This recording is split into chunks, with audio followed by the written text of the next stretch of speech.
ce geste de toi viendra mon secours. Viens semer dans mon âme le grain de l'amour. Je traverse un désert et je meurs de soif. Montre-moi le mystère qui garde la foi. Bonjour, bienvenue à votre émission La Victoire de l'amour en ce mercredi 23 octobre 2024. J'espère que vous vous portez bien aujourd'hui.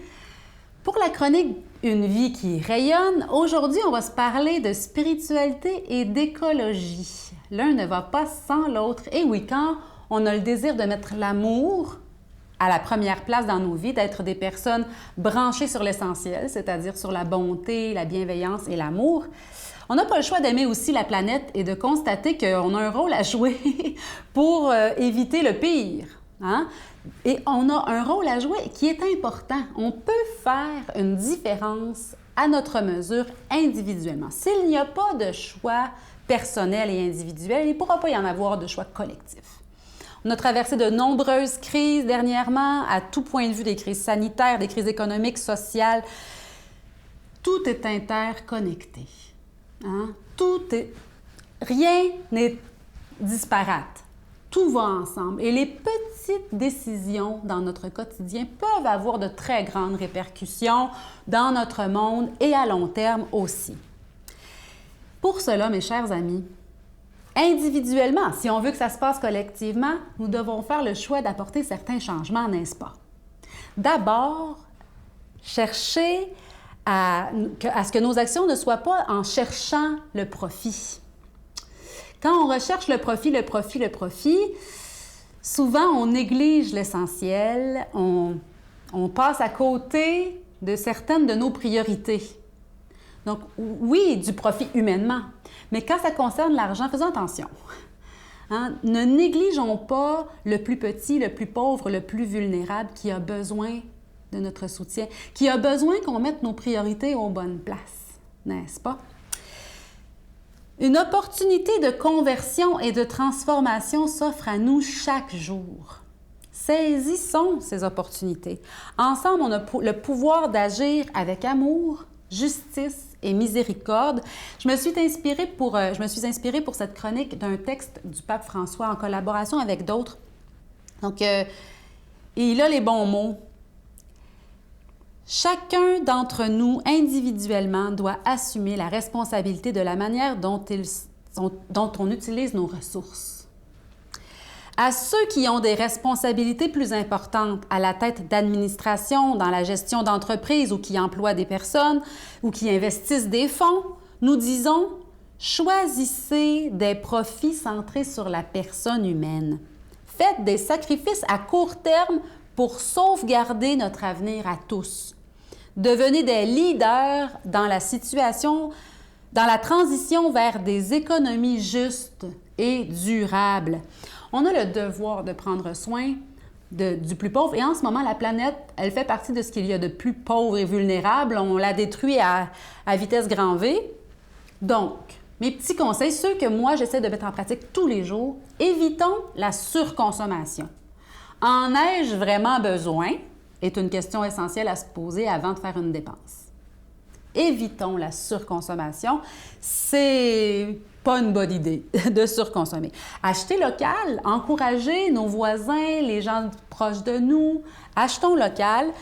Évitons le gaspillage. Évitons le gaspillage. Puis vous allez voir, moi, j'essaie d'éviter le gaspillage à tout point de vue. Et ma conscience est tranquille. Je suis dans une paix profonde grâce à ça. Essayons d'éviter le gaspillage. On va être bénéficiaire de tout ça. Recycler, évidemment, et consigner. Donc, tout ce qui se recycle, tout ce qui se consigne, tout ce qui se réutilise aussi, pourquoi pas. Et évitons les objets à usage unique. Bon. Ceci dit, c'est pour faire grandir en nous l'amour, tant pour l'être humain que pour la planète. Notre Père qui es aux cieux, que ton nom soit sanctifié, que ton règne vienne, Que ta volonté soit faite sur la terre comme au ciel. Donne-nous aujourd'hui notre pain de ce jour. Pardonne-nous nos offenses, comme nous pardonnons aussi à ceux qui nous ont offensés. Et ne nous laisse pas entrer en tentation, mais délivre-nous du mal, car c'est à toi qu'appartiennent le règne, la puissance et la gloire pour les siècles des siècles. Amen. Je continuerai à croire, même si tout le monde perd espoir. Je continuerai à aimer, même si les autres parlent de haine.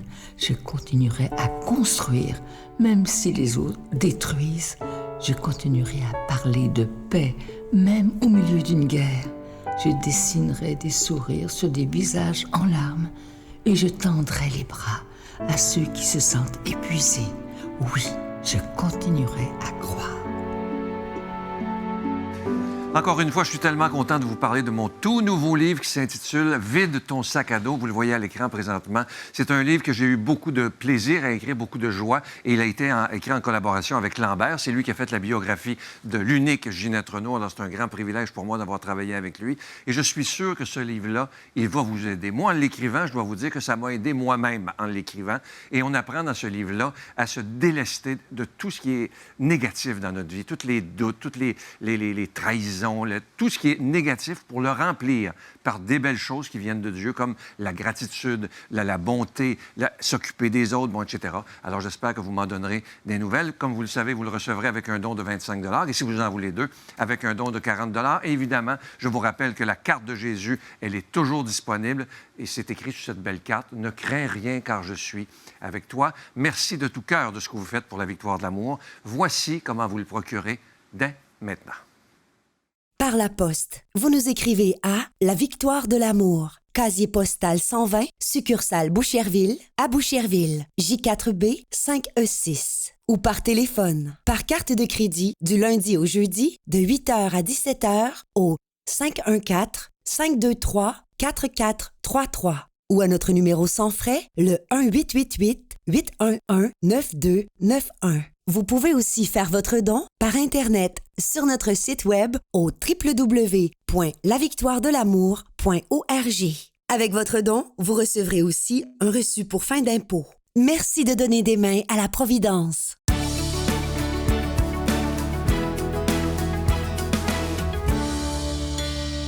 Mon Dieu, donnez-moi la sérénité d'accepter les choses que je ne peux changer, le courage de changer les choses que je peux et la sagesse d'en connaître la différence. Amen. On rejoint maintenant pour l'homélie d'aujourd'hui l'abbé Éloi Gillard.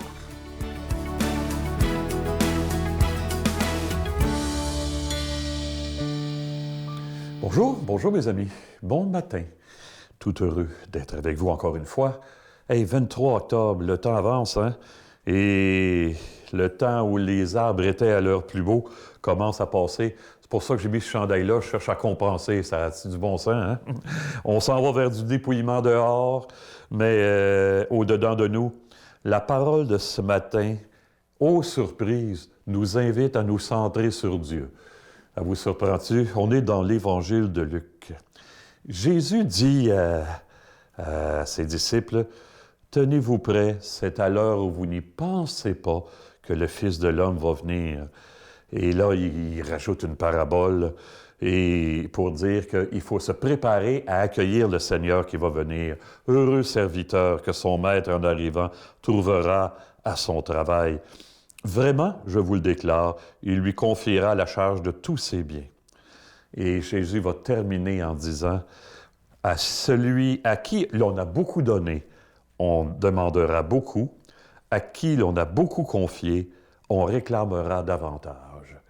Ça, je m'en suis beaucoup servi de cette parole-là, avec les jeunes d'ailleurs. Là. Je lui disais, t'es rendu compte de tout ce que tu portes? Et que je lui disais, à ceux qui ont beaucoup, à qui l'on a beaucoup donné, on demandera beaucoup. Je pense qu'il y a une autre version dans un autre évangile. Ceux qui ont beaucoup reçu, il leur sera beaucoup demandé. Si je l'étudie ça à des jeunes, pour les stimuler à aller de l'avant un peu, bon, hey, quelqu'un qui avait beaucoup donné, un évêque, je pense que c'est en Afrique, puis je me souviens plus de son nom, il a été assassiné à un moment donné. Ça doit faire à peu près 25-30 ans. Et Le lendemain, les journaux du pays parlaient de ça. Un évêque assassiné, ça n'arrive pas tous les jours. Hein. Et à un moment donné, il y a un journal dans son éditorial qui termine en disant « En fin de compte, les assassins n'ont rien pris à Monseigneur. Il avait déjà tout donné. » Mon Dieu que c'est beau, trouvez-vous? Ils n'y ont rien pris. Il avait déjà tout donné. Hey, ça ferait du bien, hein? S'il y avait davantage de personnes comme ça sur notre planète. Des gens qui nous rappellent qu'au fond, une vie, c'est fait pour être donnée. Vous allez dire, commence par toi le grand, là, puis après ça, on verra. Vous avez bien raison. Priez pour moi dans ce sens-là. Hein? Des gens qui nous rappellent qu'une vie, c'est faite pour être donnée. Je me souviens, mon ancien évêque, Monseigneur Lapierre, je vous l'ai déjà dit une fois ou l'autre, hein, qui disait, la vie, où elle se donne, où elle se détruit. Le problème, c'est qu'on est loin d'être tous vertueux et vertueuses comme ça. Moi, le premier, hein? La parabole qu'on vient d'entendre, en quelque part, nous le rappelle. Jésus dit aux apôtres, « Allez-vous être capables de gérer le royaume de Dieu? » Ouais. Pour que je vais vous confier, pour le plus grand bien de tous, où vous allez être comme des profiteurs qui vont exploiter leur situation privilégiée. Hey, notre responsabilité est grande, nous dit Jésus. Hein? Qu'en pensez-vous? Puis il n'y a pas peur d'en rajouter. Tenez-vous prêts, c'est à l'heure où vous n'y penserez pas que je vais revenir. Hey, ça peut avoir l'air stressant, ces injonctions-là. En tout cas, pour moi, un peu, hein? Mais je crois que ça va être difficile, ça va être différent, pardon, si ça s'impose du dehors plutôt que de se présenter comme une nécessité intérieure. Quand une personne est vraiment importante pour moi, je me force pas pour y penser. Elle m'habite. Et c'était la même chose avec Dieu. Hein? Je me force pas pour y penser, il m'habite. Pourquoi ça serait pas pareil avec lui? Heureux qui trouve en lui son refuge, dit le psaume 33. Hein? Le grand drame de notre époque, c'est que les gens trouvent leur refuge, non pas en Dieu, mais à l'extérieur d'eux, dans leur cellulaire, souvent. Le grand défi pour nous témoigner que tout ce qui nous arrive peut nous faire avancer dans l'amour de Dieu. Cet été, j'ai eu une rencontre dans une galerie d'art dans Charlevoix. Ça a duré une demi-heure avec les responsables de la galerie et un visiteur. Puis il m'a dit je pense que je l'ai aidé, un monsieur, là, en tout cas, que je l'ai aidé à réfléchir. Il est parti, puis il était très songeur. Quand ils ont su que j'étais prêtre, là, la conversation tournait sur toute autre chose. On était pourtant devant un très beau tableau de René Richard. Moi, ça m'inspirait. Les couleurs étaient très riches. Hey, on demande-tu ça au Seigneur en quelque part, hein? Que pour nous, la vie et le Christ soient une même chose au point d'être interchangeables. On demande ça au Seigneur, cette grâce-là, hein? Que sans le Christ, là, la vie ne soit pas une vie véritable. Qu'elle n'existe que dans le Christ, la vie. Qu'en dehors de lui, tout n'est qu'apparence de vie. Hey, méchant programme, hein? Que le Seigneur nous bénisse. Père, Fils et Esprit Saint, c'est le cas de le dire. Bonne vie tout le monde. À bientôt. Je vous salue Marie, pleine de grâce. Le Seigneur est avec vous. Vous êtes bénie entre toutes les femmes, et Jésus, le fruit de vos entrailles, est béni. Sainte Marie, Mère de Dieu, priez pour nous pécheurs, maintenant et à l'heure de notre mort. Amen.